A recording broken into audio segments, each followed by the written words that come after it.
Imagine this. The sun beats down on a packed amphitheater, thousands of voices hushed, waiting.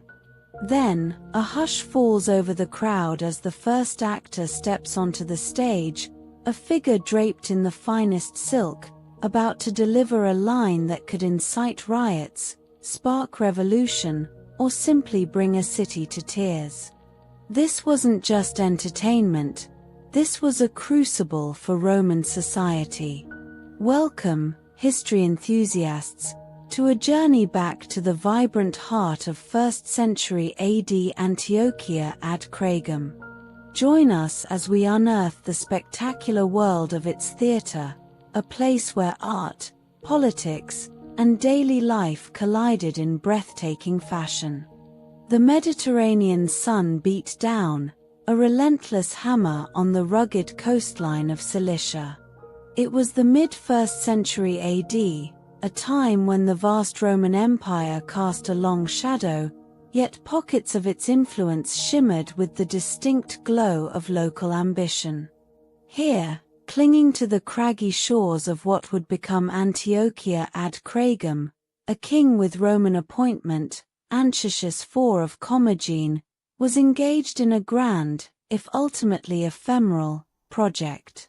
He was not merely building walls or roads, he was crafting an image, a legacy etched in stone and resounding with the roar of crowds. His chosen medium, the theatre, a stage for power, a testament to his kingdom's perceived grandeur, and a silent challenge to the distant, all-powerful hand of Rome. But what was the true purpose behind these stone seats, gazing out at the azure sea? Was it a genuine offering to his people, or a more calculated performance for an audience of one, the emperor himself? Antiochus IV, a man of royal blood and Roman favor, saw his kingdom as more than just a buffer state. He envisioned it as a vibrant entity, a jewel in the empire's eastern crown, and he, its radiant king.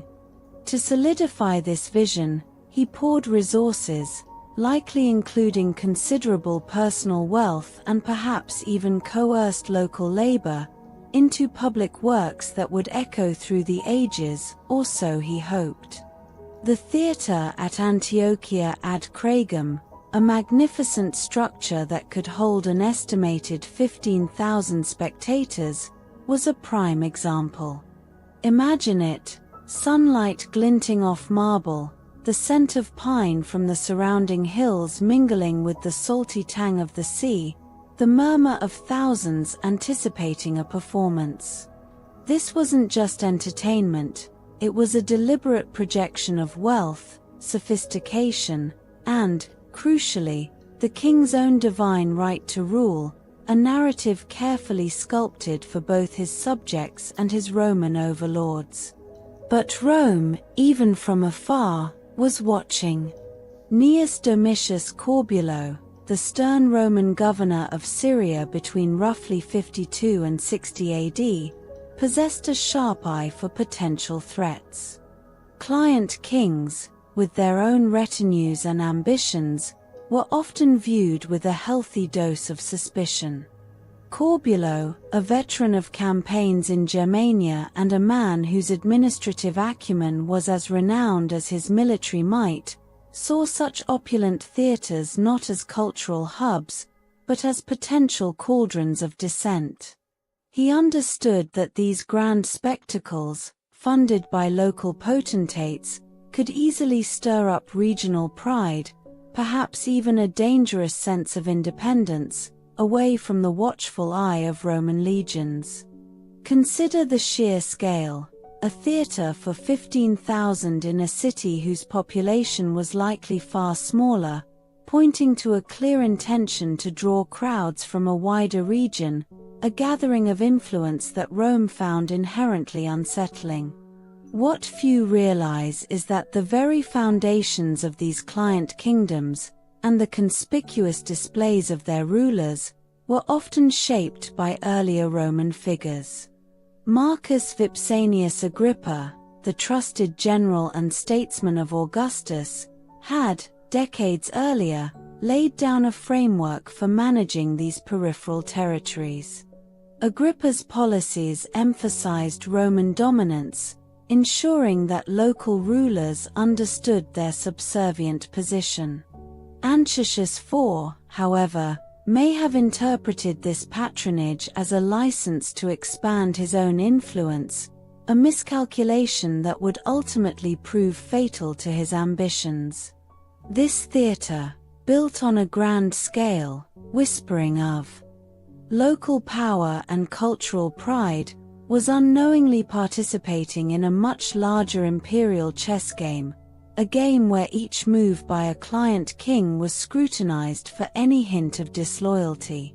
The irony, of course, is that Antiochus IV's grand theatrical ambitions would not be brought down by the clash of swords or a siege of his capital. His reign, and the very existence of the kingdom of Commagene, would be extinguished not by a military conquest, but by a bureaucratic decree. The whispers of his kingdom, amplified by the grand pronouncements within his stone theaters, would ultimately be silenced by the cold, efficient pronouncements of an emperor thousands of miles away. But for now, as the actors prepared to take the stage in Antiochia ad Cragum, under the watchful, if perhaps unseen, gaze of Rome, the future of this king and his secret stage remained shrouded in the Mediterranean mist. Would his performance secure his legacy, or would the theater itself become a monument to his folly? Corbulo, the governor of Syria, a man whose reputation for unyielding discipline preceded him across the eastern provinces, found himself increasingly uneasy about the client kings under his watchful eye. His tenure, spanning roughly 52 to 60 AD, was a period of intense scrutiny for rulers like Antiochus IV of Commagene, whose kingdom was a vital, if sometimes volatile, buffer against Parthian ambitions. The Roman administration, steeped in decades of policy laid down by figures like Marcus Vipsanius Agrippa, operated on a fundamental principle: client kings were to be powerful enough to maintain order, but never so independent as to pose a threat. Antiochus IV, with his lavish building projects, seemed to be pushing the boundaries of that delicate balance. The governor saw the magnificent theatre at Antiochia ad Cragum, a structure capable of accommodating an estimated 15,000 souls, not as a testament to local culture, but as a symbol of Antiochus's burgeoning regional aspirations. Imagine Corbulo, poring over dispatches in his Syrian headquarters, perhaps hundreds of miles from the Cilician coast, the dry desert air thick with the scent of parchment and lamp oil. He would have read reports detailing the sheer scale of the theater, disproportionate to the city's likely permanent population, and his mind would have immediately flagged it. This wasn't merely entertainment, it was a stage for demonstrating power, a potential nucleus for unified regional sentiment that could eventually chafe against Roman authority. The sheer audacity of building such a grand edifice, a visible declaration of wealth and influence, struck Corbulo as a direct challenge, a subtle yet undeniable assertion of self-importance in a region where Roman supremacy was meant to be absolute. What history often overlooks is the subtle psychological warfare employed by Roman administrators. Governors like Corbulo were trained to identify and neutralize potential challenges before they materialized into open rebellion.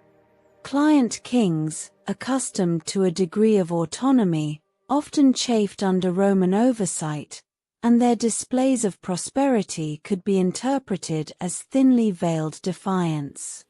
Corbulo, a seasoned general who had campaigned extensively in the northern frontiers, understood that maintaining imperial control often required more than just military might.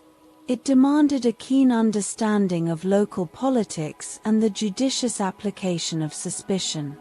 The very existence of a structure designed to gather thousands, where speeches could be made and popular sentiment stirred, presented a tangible risk in Corbulo's strategic calculus.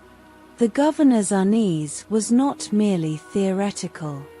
He knew that even a seemingly benign act, like the financing of a public theater, could have unintended consequences.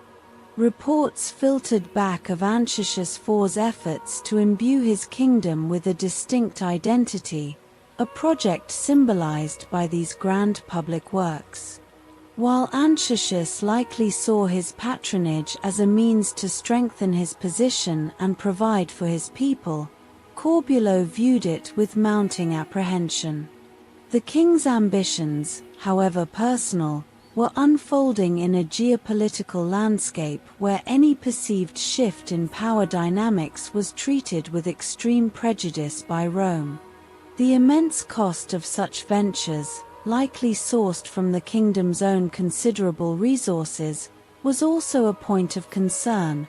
Wealth concentrated in the hands of a client king could, in theory, be diverted towards less than Roman-approved ends. This was the heart of the conflict, Antiochus's aspiration to carve out a significant legacy through impressive architecture, and Corbulo's duty to ensure that no client king's ambition, no matter how grandly displayed in stone and marble, ever overshadowed the unassailable authority of the Roman eagle. The theatre, a magnificent structure by any measure, which had recently hosted performances under the Mediterranean sun, now stood as a silent monument to this escalating tension. It was a physical manifestation of Antiochus's hopes, but for Corbulo, it represented a growing shadow on the empire's eastern flank, a shadow that threatened to stretch all the way to Rome itself. The stakes were immense: the stability of a vital frontier, the reputation of Roman governance, and ultimately, the survival of a kingdom built on the precarious foundation of imperial favor. Antiochus IV, the king of Commagene, had a vision etched not just in decree, but in the very fabric of his realm. He saw stones, quarried from the rugged terrain near Antiochia ad Cragum, rising to form not just a theatre, but a testament to his reign, a beacon of his legitimacy under Rome's watchful eye. This colossal entertainment venue, boasting a capacity that could comfortably seat an astonishing 15,000 spectators, was more than just a place for plays and gladiatorial contests. It was a carefully constructed stage for his own kingly narrative. Imagine the scene: the Mediterranean sun beating down on the newly carved limestone, the air alive with the clang of hammers and the shouts of laborers, all orchestrated to impress. Antiochus wasn't just building an amphitheater, he was crafting a symbol of his perceived prosperity and his enduring connection to the Roman world. It was a daring move, a calculated risk to solidify his influence in a region where Roman governors like Gnaeus Domitius Corbulo operated under a strict mandate: maintain order, but never allow client kings to overstep their bounds. Within the bustling heart of Syria, Governor Corbulo received increasingly detailed accounts of Antiochus's architectural ambitions. These weren't mere whispers, they were detailed reports detailing the sheer scale and opulence of the Antiochia ad Cragum theatre, a project that seemed disproportionate to the city's immediate needs. Corbulo, a man whose reputation was forged on the battlefields of Germania and whose stern gaze had likely intimidated legions, saw through the veneer of cultural patronage. He understood that such grand displays of wealth and civic pride, funded by a client king, could easily morph into rallying points for regional identity, a subtle challenge to the omnipresent authority of Rome. The governor, perhaps while reviewing troop deployments or assessing grain reserves for his vast province, would have seen this theater not as a triumph of local artistry, but as a monument to potential dissension. The sheer volume of resources required, the labor force numbering in the hundreds, even thousands, all directed towards this singular project, raised a significant red flag in his strategic calculus. The surprising truth behind such grand gestures often lies in their dual purpose. While Antiochus IV envisioned his theatre as a cornerstone of his kingdom and a testament to his personal prestige, it also served a more pragmatic, albeit dangerous, function. Such venues were prime locations for disseminating royal decrees and fostering a sense of shared identity among diverse populations spread across his territories. Think of the roar of a crowd, the collective gasp during a dramatic performance, all amplified within that stone bowl. This created a powerful emotional resonance, a sense of belonging that could, in different circumstances, be directed against external powers. For Corbulo, this was precisely the threat, a king capable of subtly harnessing popular sentiment through the very structures he built to showcase his own magnificence. The sheer investment in marble, in skilled artisans, and in the logistical feat of construction spoke volumes to Corbulo, not of generosity, but of ambition that perhaps extended beyond the carefully defined borders of a Roman client kingdom. The tension, therefore, wasn't merely about stone and mortar, it was about the delicate art of imperial control. Corbulo, operating under policies first articulated and implemented by influential figures like Marcus Vipsanius Agrippa decades prior, knew that client kings were meant to be bulwarks, not independent principalities. Antiochus IV's relentless pursuit of grandeur, culminating in this magnificent structure at Antiochia ad Cragum, felt like a deliberate push against those very boundaries. The governor's unease was palpable. He saw the theatre as a stage for a drama where Antiochus played the lead, a drama that could potentially culminate in a defiance of Roman supremacy. The financial strain on the kingdom, the potential for consolidating power through popular appeal, the sheer visual statement of wealth and influence, all these elements combined to create a growing concern for Corbulo. As he contemplated the vast eastern frontier, the Grand Theatre, recently opened and already echoing with the sounds of entertainment, began to appear not as a symbol of a prosperous client kingdom, but as a carefully constructed platform for a king who might just be overreaching. What was Antiochus IV truly building in Antiochia ad Cragum, and would Rome permit such a bold declaration of personal power to stand? The answer would shape the fate of his kingdom and the stability of Rome's eastern flank for years to come. The governor's unease festered, a silent storm brewing in the administrative offices of Syria. Corbulo, a man who understood the chilling silence before a legion's charge, saw the reports from Antiochia ad Cragum not as architectural plans, but as battle maps of influence. Antiochus IV, that ambitious client king, was not merely erecting stone, he was constructing a narrative, a powerful visual argument for his own importance, a narrative that could easily drown out the subtle pronouncements of Roman authority.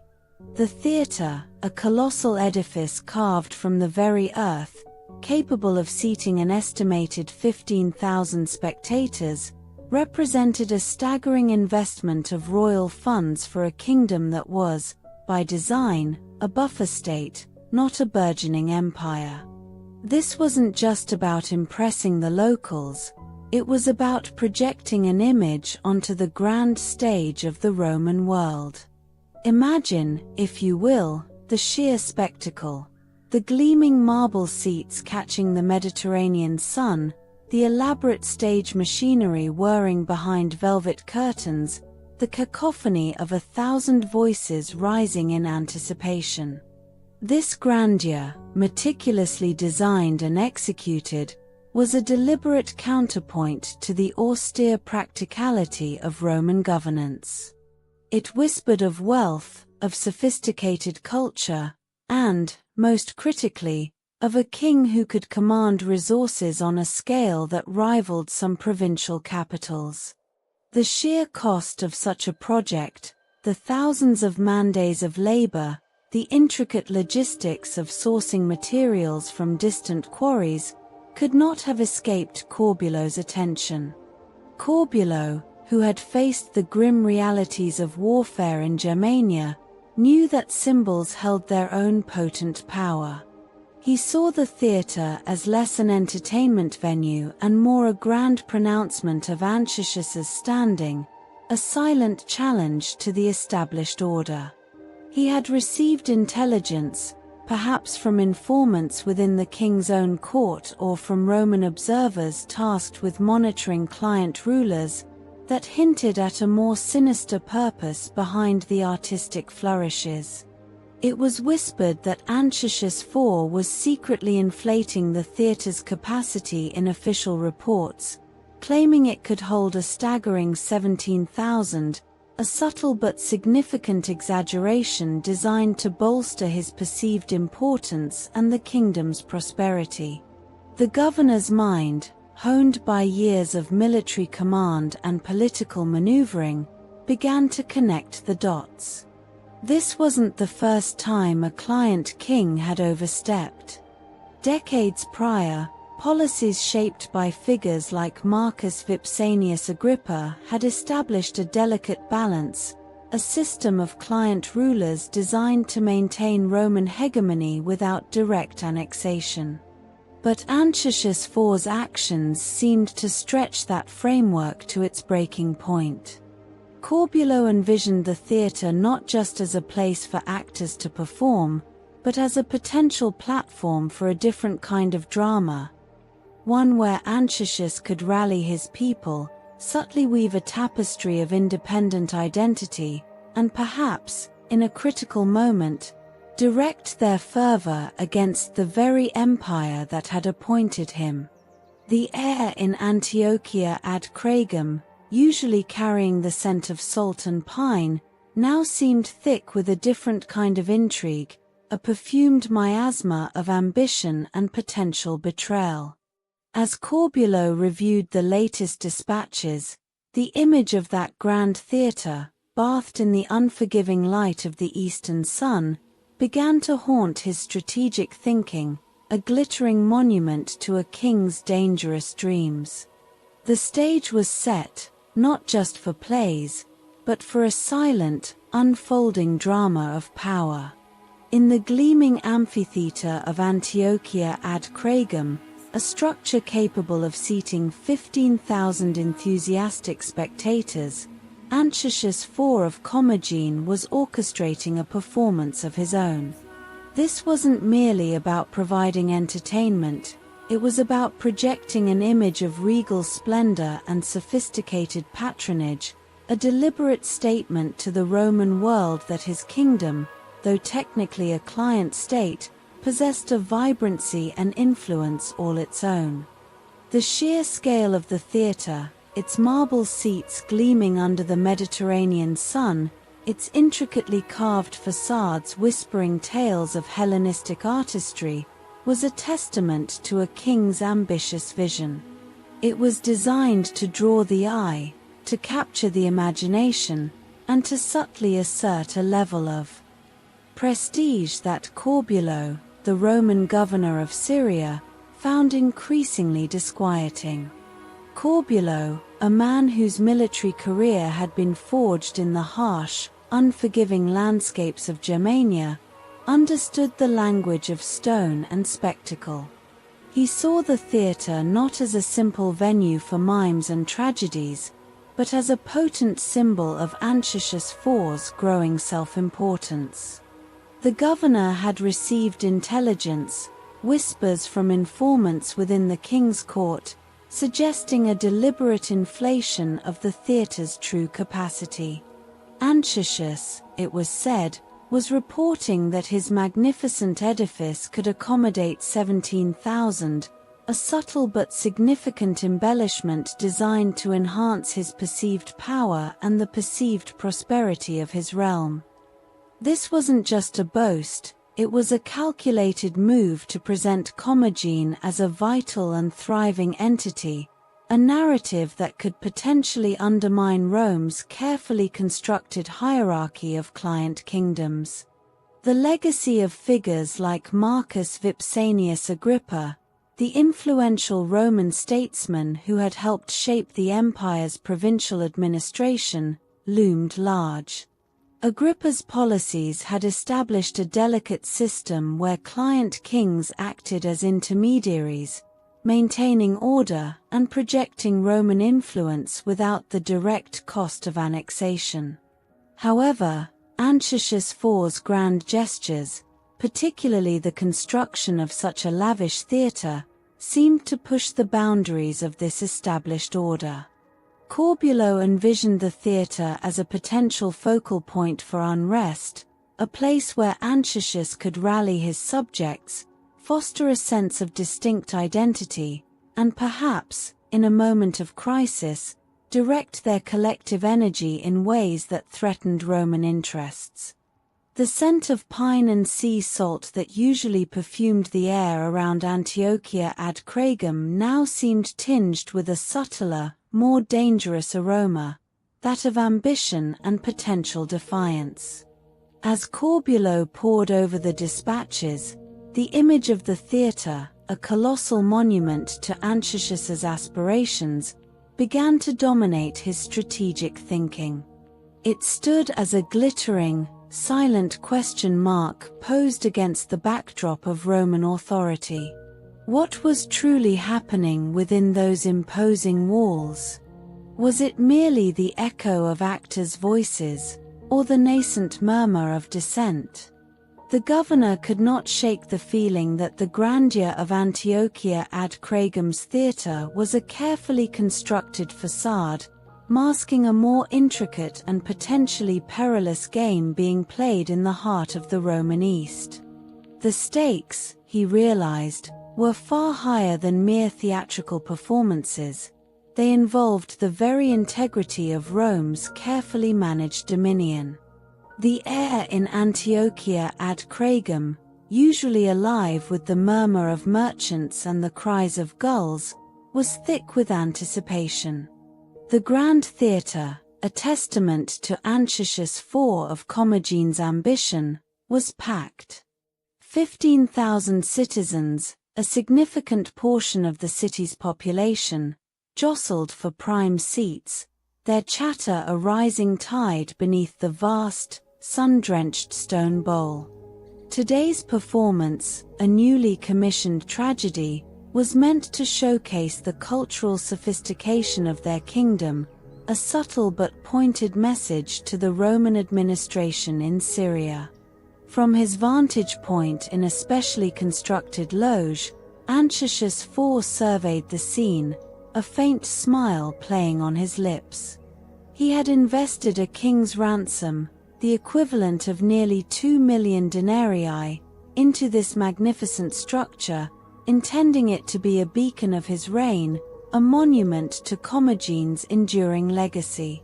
But Governor Gnaeus Domitius Corbulo, a man whose military acumen had been honed on the unforgiving frontiers of Germania, saw the theatre differently. He had received reports, not of artistic merit, but of political machinations. Whispers from his network of informants suggested that Antiochus IV was not merely patronizing the arts, he was subtly manipulating public opinion. The tragedy unfolding on stage was, according to scribes in Antiochus's employ, a thinly veiled allegory about the righteous struggle of a small kingdom against a distant, overbearing empire, a narrative that resonated deeply with a populace accustomed to Roman oversight. The text, penned by a popular local playwright known for his sharp wit and even sharper political commentary, spoke of ancient heroes resisting foreign dominion, a story that, while seemingly historical, carried a dangerous contemporary echo. Corbulo, a veteran of countless campaigns, understood that words, especially when amplified by the acoustics of a 17,000-seat amphitheater, could be as potent as any legionary's sword. He found it particularly galling that Antiochus IV, a ruler whose very authority stemmed from Roman appointment, would sponsor such potentially seditious material. The king, it seemed, was playing a dangerous game, leveraging the legacy of figures like Marcus Vipsanius Agrippa, whose administrative policies had established a complex network of client kingdoms, to foster a sense of independent identity that could, in time, prove disruptive. The sheer volume of stone quarried for the theatre, an estimated 50,000 cubic meters, was not just a feat of engineering, it was a tangible symbol of resources that, in Corbulo's eyes, could have been better directed towards reinforcing the empire's eastern defenses against the looming threat of Parthia. As the drama reached its climax, a messenger, his face grim, pushed through the throng towards Antiochus IV's box. The actor on stage, a popular tragedian named Lucius, delivered his final, impassioned lines, his voice echoing through the packed theater. Then, a new sound cut through the applause, the harsh clang of legionary armor. Soldiers, their polished helmets glinting in the afternoon sun, marched onto the stage. A hush fell over the spectators, the joyous din of the crowd replaced by a chilling silence. Standing before the stunned audience, a scroll unfurled in his hand, a centurion announced, in clear, authoritative Latin, a new decree from the governor of Syria. The performance, and indeed, the very spirit of independent expression that had filled this magnificent space, was abruptly and brutally halted. The curtain had fallen, not on a play, but on a king's carefully orchestrated illusion. The centurion's booming voice cut through the stunned silence, his Latin an alien sound in the once vibrant amphitheater of Antiochia ad Cragum. He declared the performance terminated, not for any artistic failing, but for a far more serious transgression, the perceived affront to Roman authority. Antiochus IV, the client king who had so meticulously crafted this spectacle, found his regal composure cracking under the sudden, brutal intervention. His grand theatre, meant to be a testament to his reign and a symbol of Commagene's cultural prowess, had become the stage for his humiliation. The 50,000 cubic meters of quarried stone, representing an investment of nearly 2 million denarii, now seemed to mock him, a monument to his miscalculation. Corbulo, the stern governor of Syria, had seen the whispers of treason not just in the playwright's words but in the very opulence of the theatre itself. He understood that such grand gestures, particularly those funded by a client king, could easily morph into rallying points for dissent. He recalled the careful framework established by statesmen like Marcus Vipsanius Agrippa, designed to maintain Roman hegemony through a delicate balance of imperial power and local client rule. Antiochus IV, in Corbulo's estimation, was pushing that balance too far, his patronage of the arts veering into the dangerous territory of popular dissent. The governor's decree, delivered with the cold efficiency of a legionary commander, was a stark reminder of who truly held the reins of power in this Roman-controlled territory. The news of the interrupted performance and the centurion's dramatic pronouncement spread like wildfire through Antiochia ad Cragum, far faster than any actor's lines could ever travel. Citizens who had arrived for a night of dramatic storytelling found themselves witnesses to a very real, and potentially dangerous, political drama. The sheer audacity of Corbulo's intervention, deploying soldiers onto the stage itself, sent a shiver through the assembled thousands. Whispers, once confined to the hushed tones of council chambers and informant reports, now buzzed through the agora and bathhouses. Was this simply a governor's heavy-handed response, or a sign of deeper disquiet within the Roman administration regarding Antiochus IV? The king's carefully constructed image of benevolent patronage had been shattered, replaced by that of a ruler whose authority was being openly challenged. The implications for Antiochus IV were immediate and profound. His carefully cultivated image as a cultured monarch, a patron of the arts who could rival any Roman governor, was irrevocably damaged. His grand theatre, once the jewel of his kingdom, now stood as a stark symbol of his limitations, a magnificent cage built with borrowed authority. The performances were halted, the actors dismissed, and the 15,000 seats, moments before filled with eager spectators, now echoed with an unnerving emptiness. This was no longer about the subtle nuances of ancient tragedies or the allegorical power of a playwright's pen. This was about a king's waning influence and a governor's unwavering resolve, a tension that had been simmering since Corbulo's arrival in Syria and now threatened to boil over. The stakes had been irrevocably raised, and the future of Commagene, and its king, hung precariously in the balance. The vibrant hum of Antiochia ad Cragum, a city accustomed to the rhythmic pulse of commerce and the murmur of daily life, fell into an apprehensive silence. The abrupt termination of Antiochus IV's grand theatrical production, orchestrated by a Roman centurion's harsh command, had not merely silenced the stage, it had amplified the unspoken anxieties that had long simmered beneath the surface of Roman rule.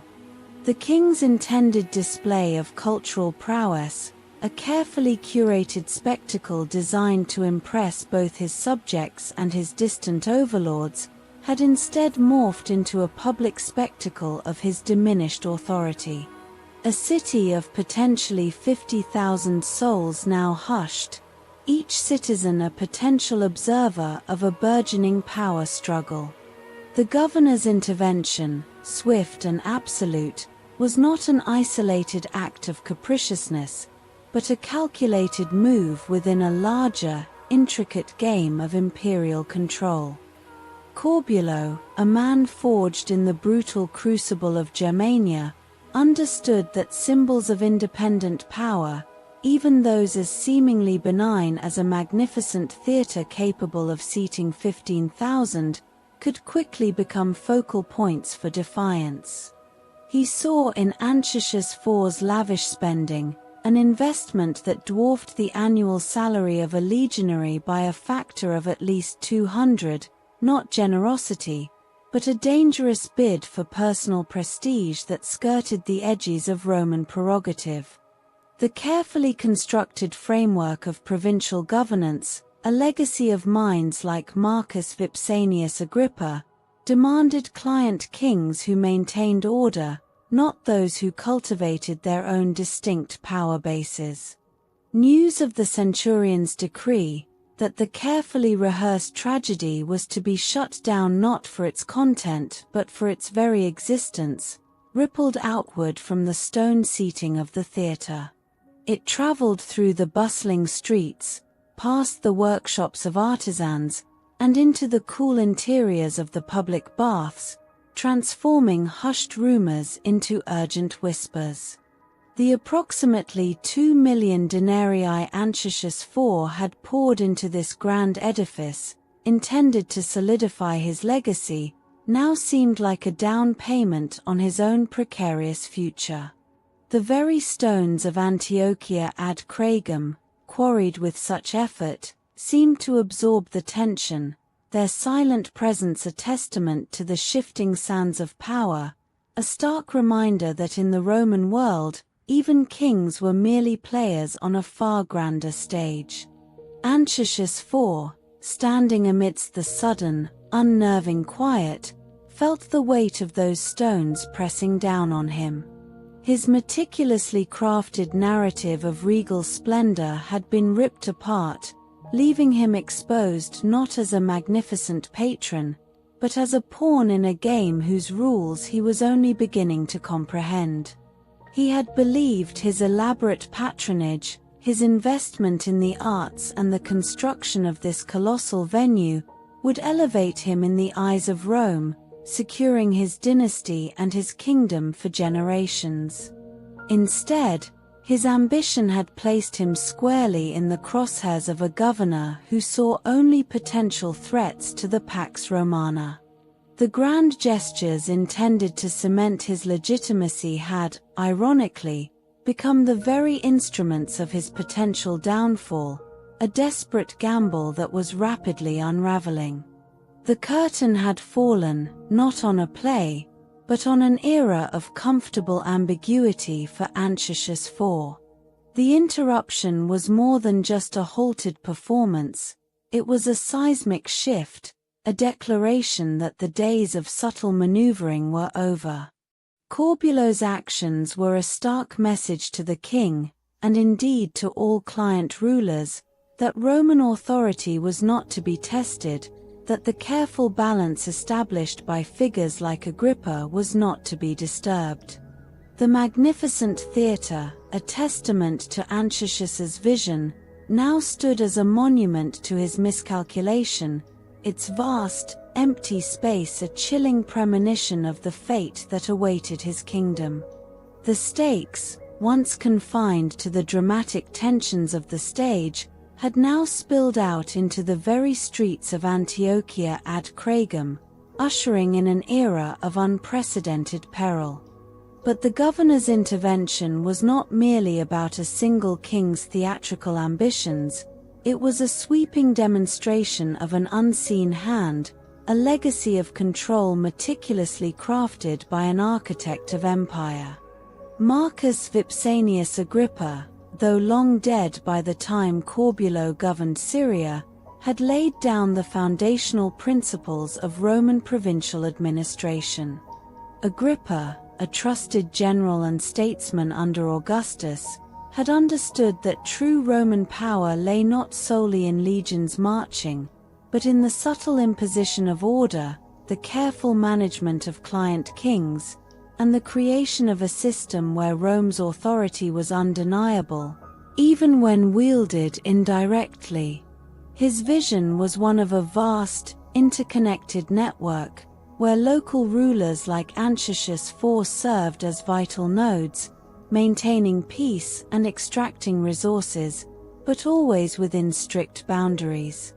These client kingdoms, designed to buffer the empire and Project Roman influence without the direct cost of annexation, were meant to be extensions of Roman will, not independent entities. Agrippa's genius lay in ensuring that even the most lavish displays of local power, like the colossal theatre at Antiochia ad Cragum, which could seat up to 15,000 spectators, ultimately served to highlight Roman supremacy. The very act of a client king building such a magnificent structure, funded, it is estimated, by as much as 2 million denarii, was implicitly an acknowledgement of Roman permission. Corbulo, a man who had learned the harsh realities of imperial expansion in the unforgiving lands of Germania, understood this subtle, yet absolute, dominion. He saw Antiochus IV's grand gestures, his investment in a 15,000-seat amphitheatre and the patronage of acclaimed tragedians, not as evidence of a flourishing kingdom, but as a dangerous flirtation with autonomy. The performance he halted wasn't just a play, it was a symbol of a client king attempting to carve out a distinct cultural and political sphere, a move that directly contravened the carefully constructed order Agrippa had helped engineer. This framework, designed for stability and Roman dominance, could not tolerate client rulers who appeared to be building legacies independent of their imperial patrons. The emperor's ear, always attuned to whispers from the frontier, could be easily poisoned with tales of such perceived overreach. The ramifications of Corbulo's decisive action extended far beyond the silenced actors and the bewildered audience in Antiochia ad Cragum. It was a chilling message sent across the eastern provinces, a stark reminder that the emperor's gaze, and the governor's authority, were omnipresent. Antiochus IV, standing on the precipice of his own downfall, was about to learn that the grand stage he had so meticulously prepared was ultimately controlled by an unseen hand. The theatre, built to project his power and secure his dynasty, would soon become a symbol of his kingdom's vulnerability, a testament to the enduring, and often ruthless, legacy of Roman imperial control. The rising stakes were no longer about theatrical success, but about survival itself. The chilling echo of Corbulo's decree still vibrated through the parched air of Antiochia ad Cragum. Antiochus IV, the client king of Commagene, found himself stripped not just of a theatrical spectacle, but of a tangible symbol of his regal authority. His carefully curated performance, designed to impress both his subjects and the distant emperor, had been abruptly halted, the actors silenced by a Roman centurion's stern command. This wasn't merely about a king's failed dramatic production valued in the millions of denarii. It was a primal display of Roman dominance, a stark reminder that the grandeur of client kingdoms was permitted, but never independent. Corbulo, a veteran of the brutal campaigns in Germania, understood that true power resided not just in legions, but in the subtle crushing of any perceived regional ambition. He saw in Antiochus's lavish investment in a 15,000-seat amphitheatre and the patronage of popular tragedians a dangerous assertion of autonomy, a deviation from the carefully balanced system initiated by the long-dead statesman, Marcus Vipsanius Agrippa. Agrippa, the master architect of Roman provincial administration under Augustus, had envisioned a vast, interconnected empire managed not through constant direct annexation, but through a network of client rulers. These kings, like Antiochus, were meant to be nodes of stability, maintaining local order and channeling resources toward Rome, their existence a testament to Roman power rather than a challenge to it.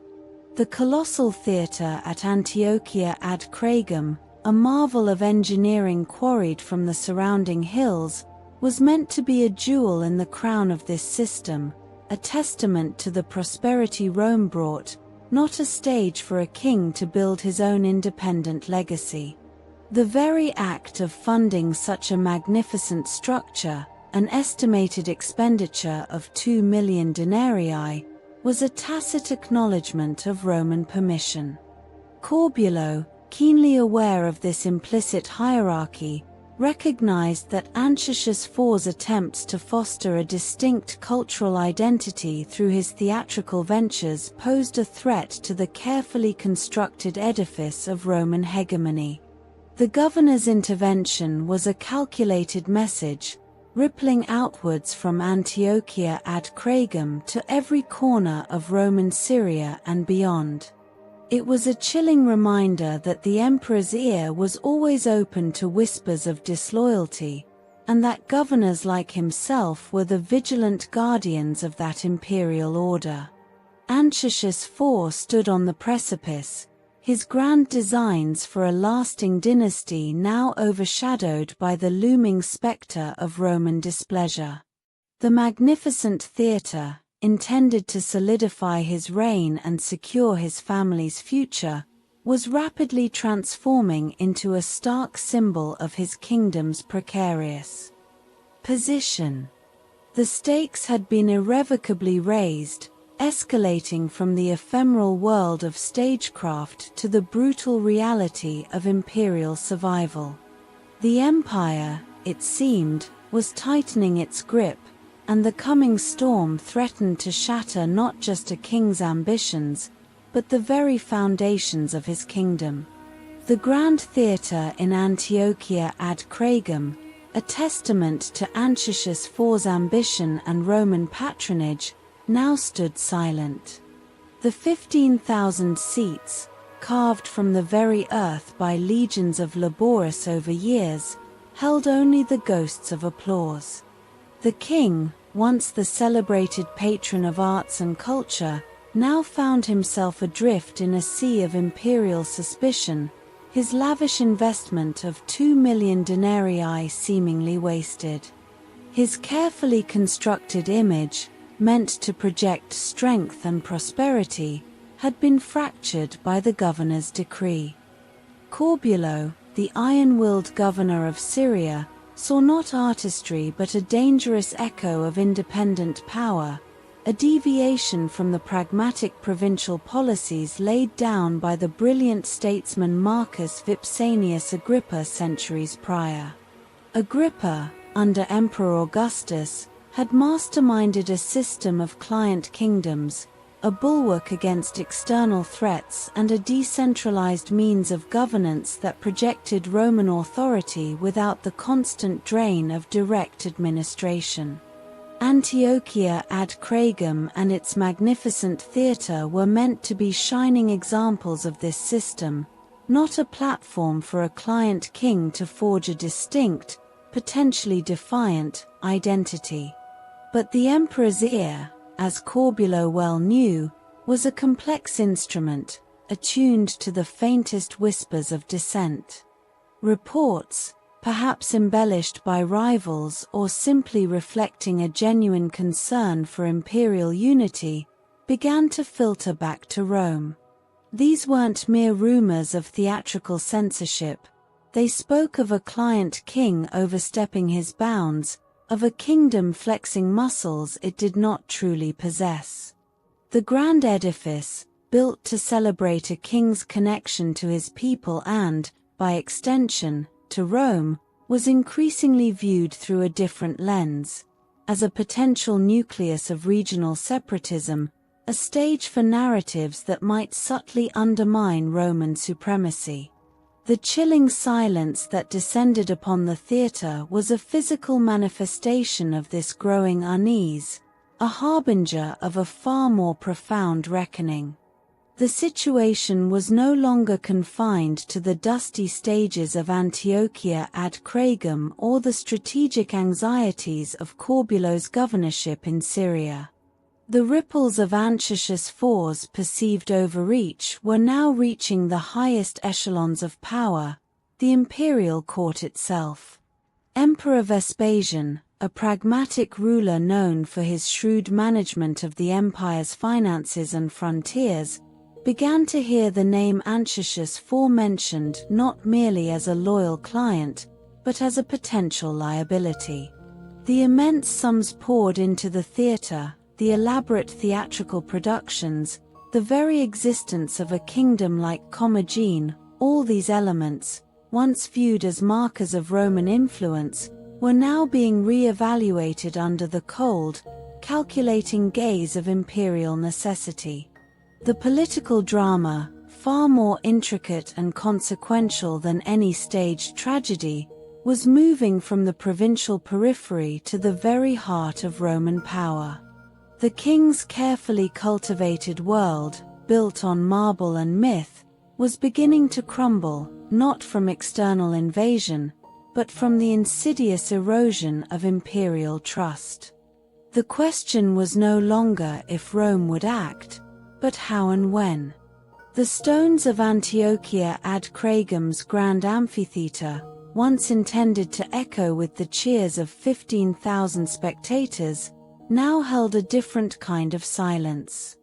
This was not the hushed anticipation before a performance, but the heavy quiet of a system under strain.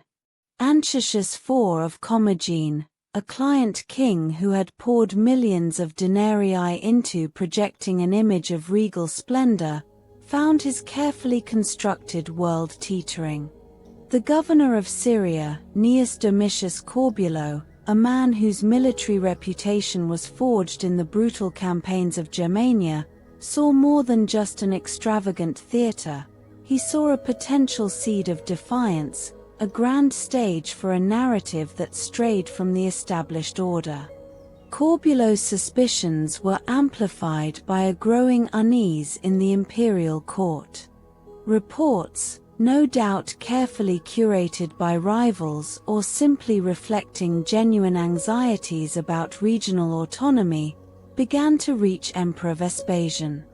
The emperor, a ruler whose focus remained steadfastly on the empire's financial stability and its formidable eastern frontier, wasn't interested in provincial pageantry. He saw hints of a client kingdom exceeding its designated role, a king leveraging his position for more than just symbolic loyalty. The immense investment Antiochus had made, the elaborate productions designed to showcase his connection to his people and to Rome, were now re-examined through a lens of raw imperial pragmatism. The very foundation of the client kingdom system, meticulously designed by figures like Marcus Vipsanius Agrippa under Emperor Augustus to ensure Roman hegemony without direct annexation, was being questioned. What began as a cultural assertion by a king eager to solidify his legacy was evolving into a political dilemma. The theatre at Antiochia ad Cragum, envisioned as a symbol of prosperous Roman influence, was now perceived by some in Rome as a potential rallying point for local aspirations, a platform for sentiments that might subtly question Roman dominance. This subtle shift in perception, amplified by the governor's watchful eye, was more dangerous than any overt rebellion. The political drama, far more complex and consequential than any staged tragedy, was now unfolding on a stage far grander than the one Antiochus IV had built. The question was no longer if Rome would intervene, but how and when this intervention would shatter the illusion of a king's independent glory.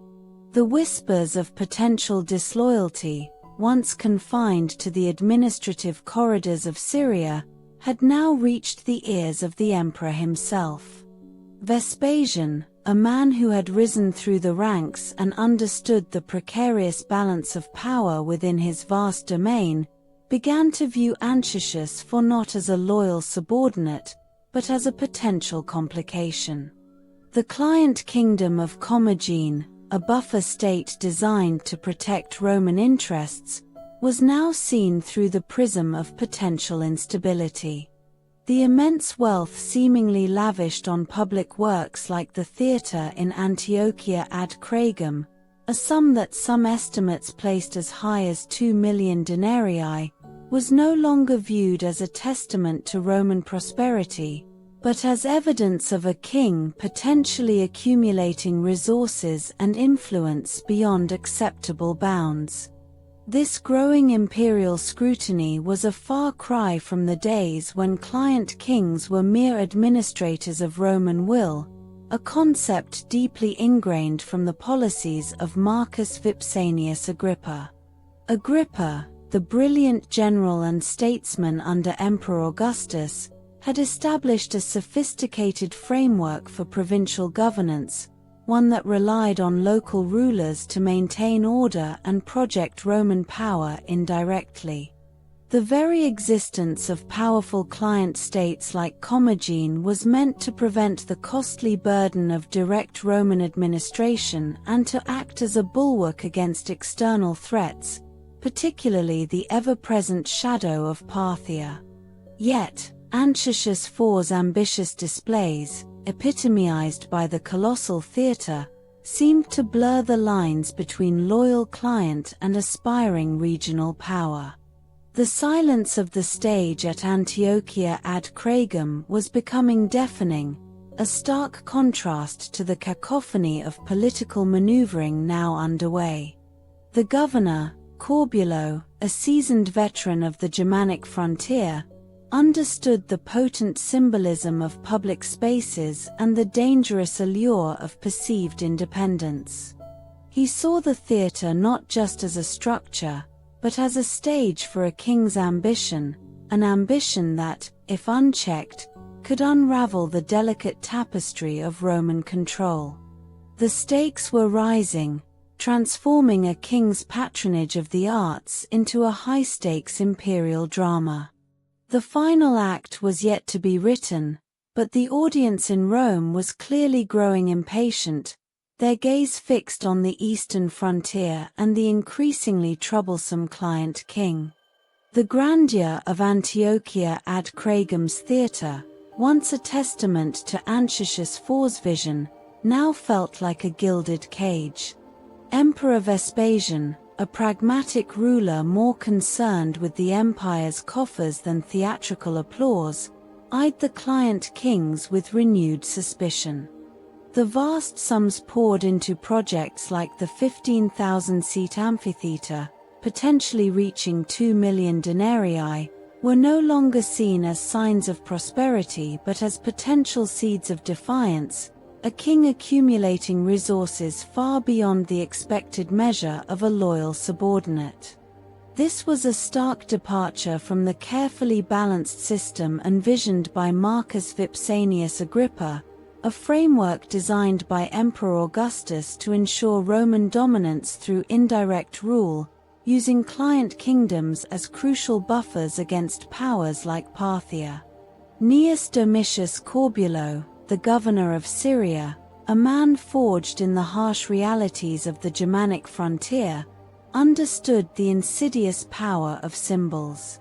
He saw Antiochus IV's elaborate stage not merely as a venue for entertainment, but as a platform from which a king could project an aura of independence, a dangerous illusion in Rome's unblinking gaze. The carefully constructed edifice of client rule, once a cornerstone of imperial strategy, now seemed to be showing cracks under the weight of Antiochus's perceived ambition. The provincial world was a complex chessboard, and Corbulo recognized that a client king who appeared too powerful, too invested in his own regional glory, was a piece that threatened to disrupt the entire game. The imperial bureaucracy, ever vigilant, began to scrutinize the financial dealings and allegiances of client rulers across the eastern provinces. Reports, meticulously compiled, detailed the extent of Antiochus IV's building projects and the subtle undertones of his public pronouncements, each word weighed for its potential to stir local sentiment against Roman authority. The theatre itself, with its vast capacity and opulent design, became a focal point of this scrutiny, a physical manifestation of a king's desire to forge a legacy independent of Rome's ultimate imprimatur. The sheer scale of the structure at Antiochia ad Cragum now seemed less like a gift to his people and more like a challenge to the emperor's dominion. Suddenly, in far-off Rome, a new directive was being drafted. Emperor Vespasian, after reviewing the accumulated intelligence and consulting with his most trusted advisors, had made a momentous decision. The client kingdom of Commagene, once a strategic asset, was now deemed a liability. The empire, it was decreed, could no longer tolerate such a degree of potential autonomy on its eastern flank. The message was clear: the era of ambiguity was over. The Grand Theatre at Antiochia ad Cragum, built to celebrate a king's reign, was about to become the silent witness to its abrupt and unceremonious end. The foundations of Antiochus IV's kingdom were about to be shaken, not by a foreign invasion, but by the chillingly efficient hand of imperial decree, a hand that had long been observing, and was now ready to strike. The stones of Antiochia ad Cragum, once vibrant with the imagined verses of kings and heroes, now stood as silent witnesses to a seismic shift in power. Emperor Vespasian, a ruler whose reign was defined by pragmatism and a keen eye for imperial efficiency, had grown weary of the delicate dance of client kingship. The Grand Theatre, a marvel capable of seating 15,000 souls and representing a staggering investment, perhaps 2 million denarii, was no longer viewed as a symbol of regional prosperity but as a potential nexus of unchecked ambition. This stark reassessment marked a significant departure from the carefully calibrated system of indirect rule, a strategy honed by Marcus Vipsanius Agrippa under Emperor Augustus, designed to maintain Roman hegemony without the costly burden of direct annexation. Gnaeus Domitius Corbulo, the seasoned governor of Syria, a man whose reputation was forged in the unforgiving Germanic frontier, possessed an acute understanding of how symbols could be weaponized. He recognized that Antiochus IV of Commagene's lavish stage, his meticulously curated spectacles, were not merely displays of cultural patronage but potent tools for projecting an aura of independent authority. Such an illusion, however captivating to local audiences, was a dangerous proposition for an empire that demanded unwavering obedience. The intricate web of client rule, a cornerstone of imperial stability, was beginning to fray, strained by the perceived overreach of a king who seemed to covet a legacy distinct from that of his Roman overlords. Imperial administrators, their pens scratching across countless papyrus scrolls, meticulously documented every facet of Antiochus IV's reign. The opulent theatre at Antiochia ad Cragum, a testament to his considerable resources and considerable ego, became a focal point of intense scrutiny. Its very scale, its 13,000 square meters of seating, seemed to mock the emperor's authority, a tangible challenge to Rome's ultimate dominion. The whispers that reached Vespasian's ears spoke not of artistic merit but of political maneuvering, of a client king amassing influence far beyond the prescribed boundaries of his mandate. The eastern frontier, always a volatile region bristling with the threat of Parthian ambitions, could not afford such internal instability.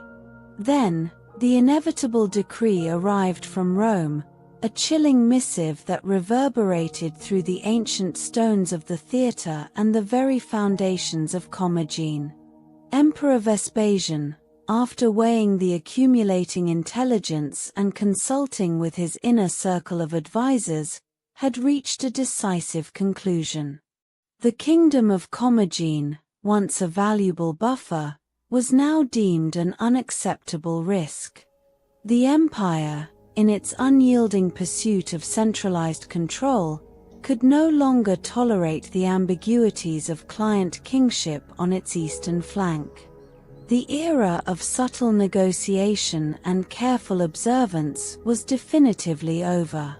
The grand stage, erected to immortalize a king, was poised to become the silent, solitary backdrop to his unceremonious downfall. The future of Antiochia ad Cragum, and indeed the entire region, hung precariously in the balance, awaiting the crushing weight of imperial annexation. The decree from Emperor Vespasian arrived not with the fanfare of trumpets, but with the rustle of vellum and the grim pronouncements of Roman officials. In 72 AD, the kingdom of Commagene, a buffer state that had for decades served as a crucial, if sometimes inconvenient, element of Roman imperial strategy, was officially dissolved. Antiochus IV, the king who had poured an estimated 2 million denarii into projecting his image through magnificent structures like the Grand Theatre at Antiochia ad Cragum, found his royal authority abruptly extinguished. This decisive act was not the result of a crushing military defeat waged against Corbulo's legions, but a cold, calculated administrative decision from Rome.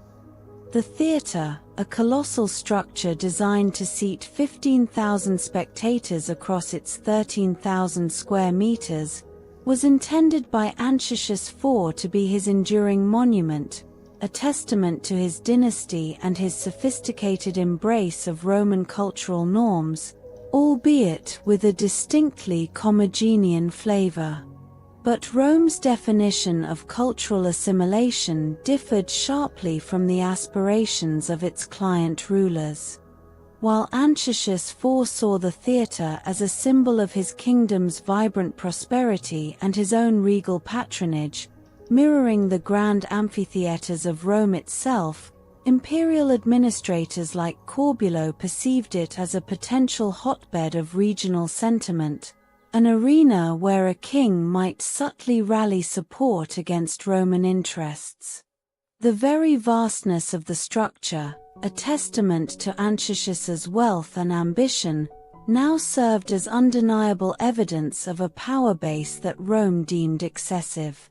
It was a stark demonstration of how a grand gesture of cultural diplomacy could, in the eyes of an emperor focused on consolidating power, morph into a symbol of potential defiance.